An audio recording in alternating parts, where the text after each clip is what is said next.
Hi, this is Dave from JavaCodeJunkie.com, and in today's video we're going to look at the BorderPane layout manager in JavaFX. The BorderPane layout is one of the standard JavaFX layout managers, and this layout manager lays out its child nodes in one or more of 5 separate areas, and those areas are top, left, right, bottom, and center. The top and bottom nodes will be resized to their preferred heights, and they will extend the width of the border pane. The left and right children, on the other hand, will be resized to their preferred widths and extend the length between the top and the bottom areas. And finally, the center node will be resized to fill the available remaining space that's in the middle of the border pane. And any of the 5 positions within the border pane may be null. In other words, you don't have to use all 5. The border pane layout is kind of the quintessential standard that you see in a lot of different desktop programs.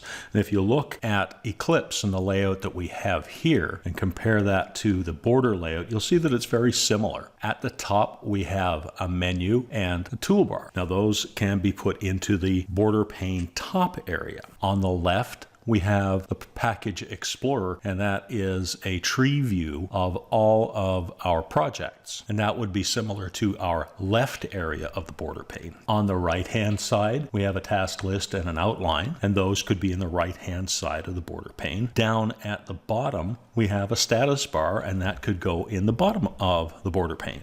And the remaining space is taken up in Eclipse with our Java code files. So let's get to the code and start to create a border pane. And what I've done is I've already created a project file, and I have 2 separate Java files. The first one is what you would standardly see. It extends the application. It contains the start method. And all that I'm doing here is creating a new class called main view. And the main view is where all of the magic is going to happen with our border pane class. Now, all of this code will be available on GitHub, and I will leave a link to that in the description below. So let's go to our main view class. Now, in the main view class, I have a stage, a root pane called border pane, and a scene. I have saved a reference to the primary stage that we had in the what I'm now calling the launcher.java file, and that is simply forwarded when I create the new main view. So in main view, we just save a reference to the stage, and we're going to use that in our main view.java class. And once we've saved that reference, I call another method, just build UI or build user interface, which is going to be where all the UI code is located. First thing we do is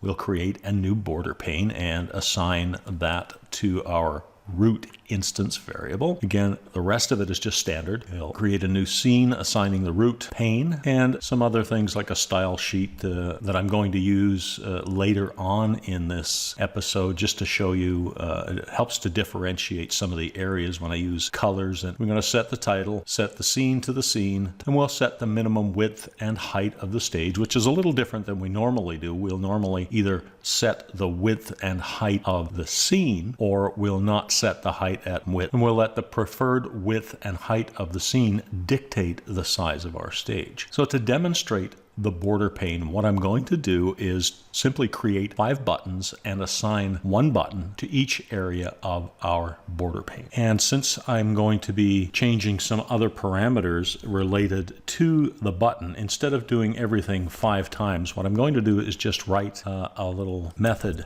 down here to create and return a button to me so that I can just populate that right into the area of the border pane. So here's the method that I've created. It returns a button, and it's called create button, and it expects a string. And this string will simply be a textual representation of the area. For example, top for the top area of the border pane, left for the left area, center for the center area, and so on. So what I'm going to do is to simply create 5 buttons, 1 for each of the 5 areas of the border pane. The first one will be called top.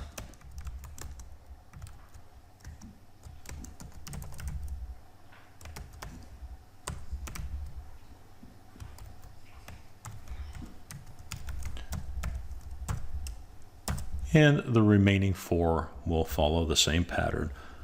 Left, center, right, and bottom. And now I'll just assign each of those buttons to an area of the border pane. Root.set top, top. And similarly for the remaining 4. And now if we run the program at this point, we should see a button in each of the 5 areas of a border pane. And there we have it. They're nicely laid out. I've already put in some of the spacing. We have padding around the outside of the border pane. We have some insets and some margins, and that is all handled in our create button method. We have the 5 areas: the top, the left, the center, the right, and the bottom. This is the border pane. Now, if we resize the border pane, we'll see that the top and the bottom area resize horizontally.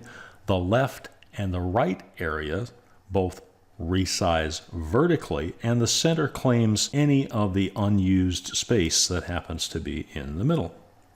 And we can fully resize the window to the full screen, and the center area takes most of the space in our current layout. So all 5 areas can be resized, and the border pane respects the preferred minimum and maximum widths of each of the nodes in the areas of the border pane. What I'm going to do is take out some of the formatting that's done to the buttons in the create button method, and then we'll take a look at the default alignment in each of the 5 areas of the border pane. Well, let's just for now comment out the setting of the max width and the max height, and we'll leave the minimum width. We can also leave the margin around each of the buttons in the 5 areas. And let's run that and see what a difference we have. So now you can more clearly see how each of the areas handles their default alignment. So for the top area, the node is aligned to the top left. With the left node, it's aligned to the top left of the left area. The node that's in the right pane is aligned to the top right. The bottom is aligned to the bottom left, and the center is aligned to the absolute center of the center area of the border pane. These, as I said, these are the default alignments.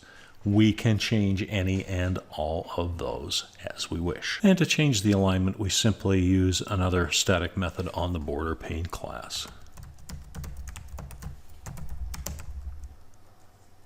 To change them for all in this method, we simply reference the button value center.